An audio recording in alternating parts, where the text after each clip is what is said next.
Et s'il y avait une solution qui permettrait de réussir à tous les coups dans son activité? Et si au final c'était impossible d'échouer? Et pour ça, il y a un élément qui peut rendre votre business beaucoup plus simple. Le truc, si vous n'avez pas encore les résultats que vous souhaitez, c'est que vous faites sûrement les mauvaises actions et vous les faites aussi au mauvais moment. Dans cette vidéo, on va voir un concept qui, moi, a changé ma perception du business et qui, je pense, peut faire toute la différence pour vous concentrer sur l'essentiel et obtenir des résultats extraordinaires, même en y passant moins de temps. Alors pour voir ça, on va se retrouver directement sur mon ordinateur.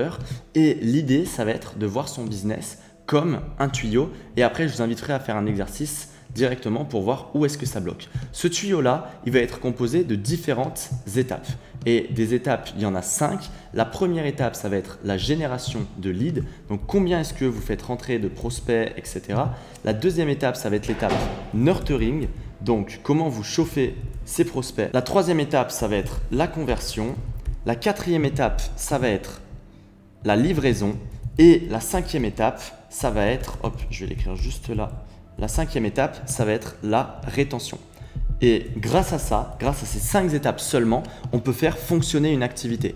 Et quand on comprend ces étapes, on comprend que, par exemple, faire un site web au début de son activité, ça va servir à rien. Parce que le but de site web, ça va être quoi? Ça va être de faire venir plus de leads. En fait, sauf si vous êtes bien référencé sur du SEO, ça ne va pas vous servir à grand chose. Ça va être de chauffer ses prospects. Ouais, pourquoi pas, mais il y a d'autres façons de le faire qui peuvent être mieux. Par exemple, en organisant un webinaire, un atelier ou en créant du contenu.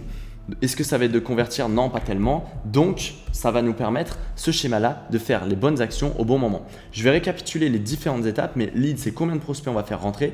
Nurturing, c'est comment on va réussir à les chauffer pour leur donner envie de convertir. Convertir, derrière, ça va être l'acte de vente, donc c'est-à-dire comment on transforme une personne qui est à peu près chaud, qui a une douleur, en un client qui nous paye. La livraison, ça va être comment on va délivrer notre produit, notre service derrière. Et la rétention, ça va être comment on garde nos clients, donc on les fait re-signer et on les garde le plus longtemps possible. Parce que derrière, c'est beaucoup plus simple de convertir un client qui nous a déjà fait confiance que d'aller re-signer un nouveau client, etc. Et par rapport à ça, l'exercice va être vraiment tout simple. Vous allez vous poser des questions. Ok, sur une échelle de 1 à 5, à combien ma génération de leads est bonne? C'est-à-dire 1, c'est que vous faites rentrer très peu de leads et en plus, ils sont très peu qualifiés. 5, c'est que vous faites rentrer beaucoup de leads et qui sont très bien qualifiés. Ensuite, vous allez vous poser la même question avec le nurturing. À combien est-ce que j'arrive à chauffer mes prospects? 1, c'est que je ne les chauffe pas du tout, j'ai aucun système, j'ai rien. 5, c'est que si un prospect rentre chez moi, il va être tellement chaud qu'au bout d'un moment, il convertira. Ensuite, à combien vous réussissez à convertir? 1, je ne réussis pas à convertir, j'ai des appels de vente mais ils ne convertissent pas. 5, je convertis tous mes prospects. Et ensuite, vous mettez 3, 4, c'est un entre-deux.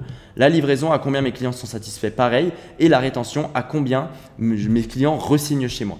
Et une fois qu'on a ça, on va venir se concentrer sur chacune des étapes. Imaginons que là, on est un 3, là, on est un 2, là, on est peut-être un 1, là, on est un 4 et là, on est un 5.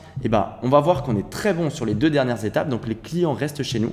Par contre, là où on va bloquer, ça va être plutôt l'étape 1, 2 et 3. Et ce qu'on va faire, c'est qu'on va toujours se concentrer sur l'étape qui arrive la plus proche, on va dire, du tuyau. Donc l'étape la plus à gauche. Pourquoi? Parce que si on optimise nos conversions mais qu'on a très peu de leads, ça va être très compliqué. Donc imaginons que là on est un 3, c'est pas trop mal on va dire. On peut se concentrer directement dans un premier temps sur ça et sur ça. Donc on va se dire ok, quelle est l'action? Je vais faire une seule action pour améliorer une seule étape. Donc si on juge que le nurturing c'est l'étape essentielle à améliorer dans un premier temps, on va améliorer celle-ci. Si on juge qu'on a des appels mais qu'on ne convertit pas du tout, ça va être la conversion. Donc là, ce qu'on va faire, c'est quoi l'étape primordiale? Vous allez vous poser la question pour améliorer, c'est quoi l'action primordiale pour améliorer cette étape-là? Là, par exemple, ça va être de nous former en vente pour devenir bien meilleur. Et en faisant ça, vous allez peut-être monter de 1 à 2, à 3, à 4 et c'est comme ça que vous allez avoir un business qui fonctionne extrêmement bien. Et j'ai eu la discussion avec un client hier où il me disait ouais mais moi j'arrive pas vraiment à convertir, j'ai pas mal d'appels de vente mais j'en convertis très peu. Et je me suis dit ok, regarde, fais la chaîne de valeur, regarde concrètement où est le problème. Peut-être que le problème dans les appels de vente c'est que les prospects ne sont pas qualifiés. Peut-être que c'est que toi tu ne sais pas vendre. Là on s'est rendu compte que les prospects n'étaient pas qualifiés et on a mis une action en place pour mieux qualifier les prospects. Donc peut-être sur la page de capture ou alors alors peut-être aller chercher les prospects à un endroit différent si on fait de la prospection. Et imaginez, vous faites ça tous les jours, toutes les semaines, vous regardez où est-ce que ça bloque, vous regardez un point où est-ce que ça bloque et vous prenez une décision par rapport à ce point-là, mais c'est juste impossible d'échouer.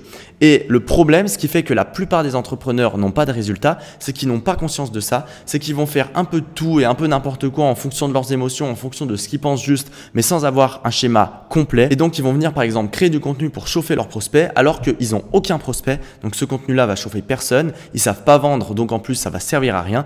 Et l'idéal serait de se concentrer sur plutôt comment je fais rentrer plus de prospects dans la machine. En voyant votre business comme ça, je suis convaincu que vous pouvez changer vos résultats. En tout cas, passez à l'action directement.